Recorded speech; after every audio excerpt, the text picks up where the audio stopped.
Welcome everybody, SC Flyer 63 here, and welcome to my 2019 winter build.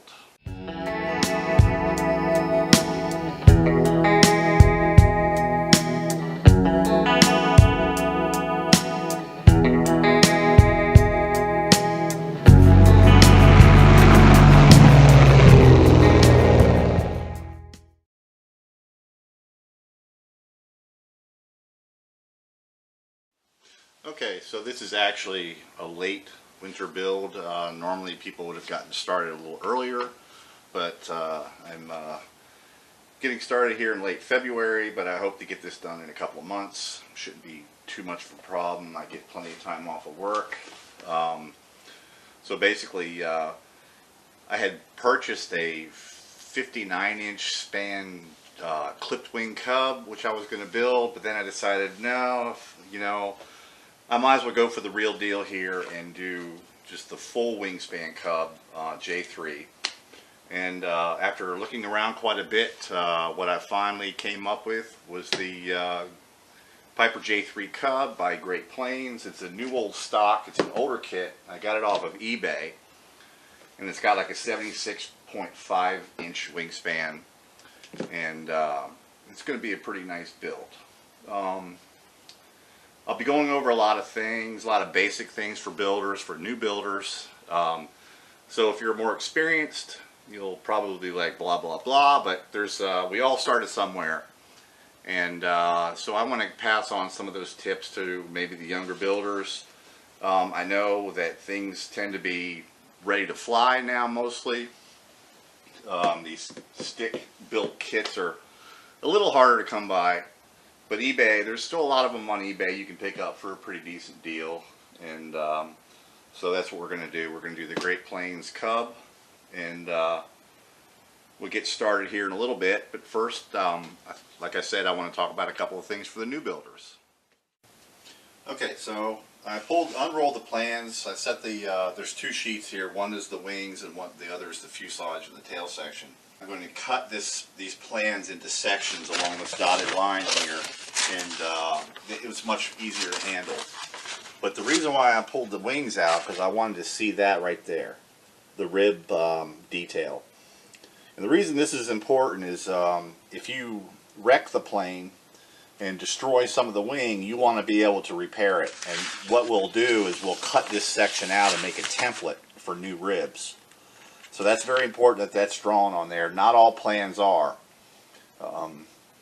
So if it wasn't, what I would do is I would go over here, I would get one of the ribs out, and I would draw it onto this paper here and store it away for future use with the plans. When I'm done, I'll save the plans in the instruction manual, of course. So this is what we got going on. I'm going to do some trimming of these plans now and see if we can't get something going. Okay, so I got the vertical stabilizer and the rudder cut out of the plans. Now, cutting these plans in this way is not my favorite thing to do, but it's absolutely impossible to handle those size plans without doing this. Okay, so I cut the fuselage at an angle here. This will give me more area to actually line up, more chances to get this relined perfectly. When I'm done with this, I'll tape it back to the original plans. Okay, so the rudder and the fin,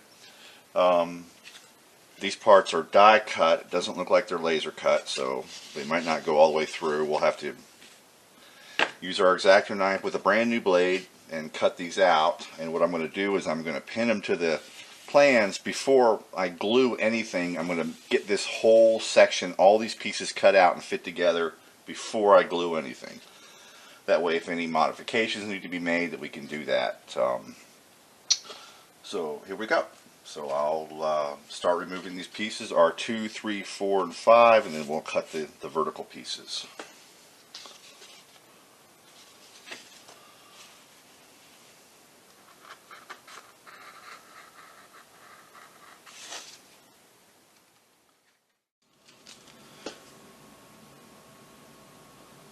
Okay, so right off the bat here, cutting out these pieces for the rudder, we can already see that I don't know if you can see this, but these pieces just absolutely don't fit right.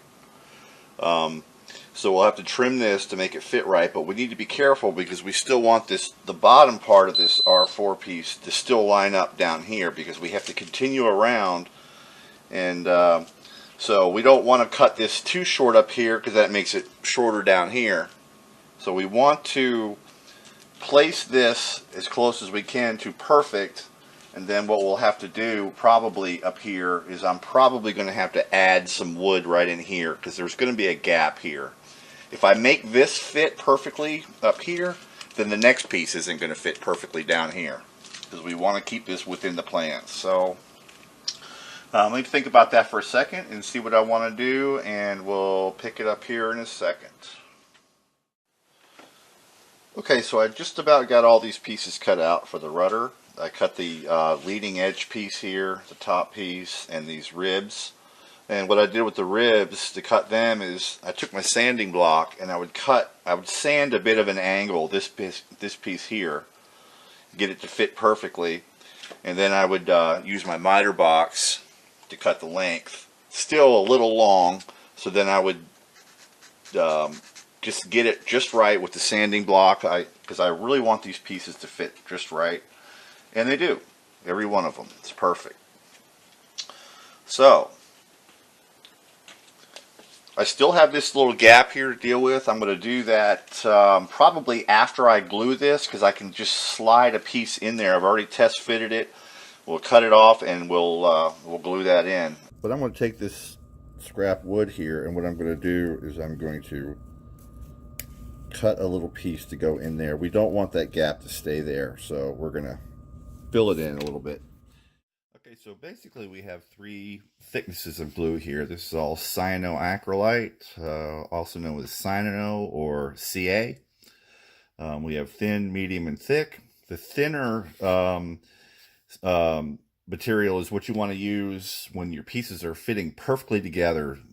It's like water. It'll come out and it'll wick into the balsa wood and create a really nice bond very quickly.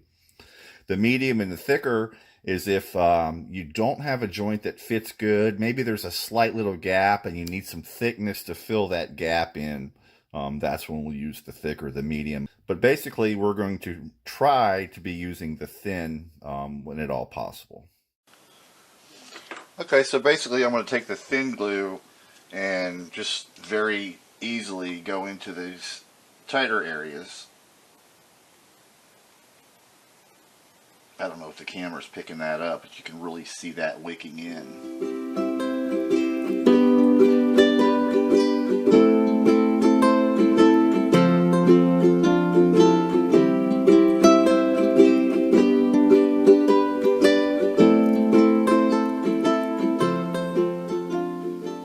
Okay, so there's a couple areas here. I'm still not totally happy with that joint, one right there, and of course we're going to rebuild that one right there. But so I'm going to use a little bit of the thicker CA for those two joints, and then we're going to cut our piece to go in there, and that'll be it. Basically, after it dries, I'll remove it from the wax paper and the plans, flip it over, and do another soaking on the other side. Okay, so now we're ready to remove this from the plans. I pulled all the pins out, and you can see that the wax paper sticks just a bit, but basically it comes right off. Now imagine had we not put that paper down and glued right to the plans, we'd have a disaster. Okay, so there it is. I'm going to flip it over. I'm going to do the same thing. I'm going to glue it on the other side, and I can see now that I've got a slight gap there too. So what I'm going to do is I'm going to cut another piece of my popsicle stick, or whatever you want to call it, and stick it right there and call it good. Okay, so while I was waiting for the rudder to finish drying, I went ahead and cut out the vertical stabilizer pieces. Pretty simple.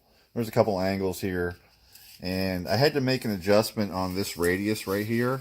It was too big. It came way out here.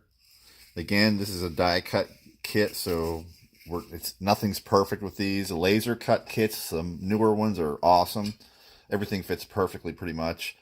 For the ribs here, what I did was I cut the angle, and then I cut the length a little long, using my little miter box. And after the angle fit, then I basically used the sanding block here to take a little bit off at a time until we had a perfect fit here. So yeah, it's all good. Everything's cut here and ready to be glued. Okay, so we have our vertical stabilizer all glued up, and the rudder's all glued up. And we have a bunch of sanding to do now on this, and then on the rudder I'm going to bevel this trailing edge all the way around here, and then put a round on there, and we'll leave this flat for now. Same thing with the vertical stabilizer. We'll round off the leading edge of that, but we'll leave the trailing edge and the top square for now.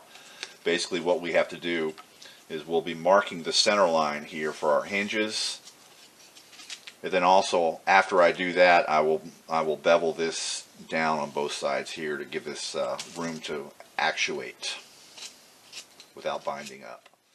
So that's it for now. I'm going to go ahead and sand this, and when we come back, we'll be ready to mark our hinges and cut the hinge slots.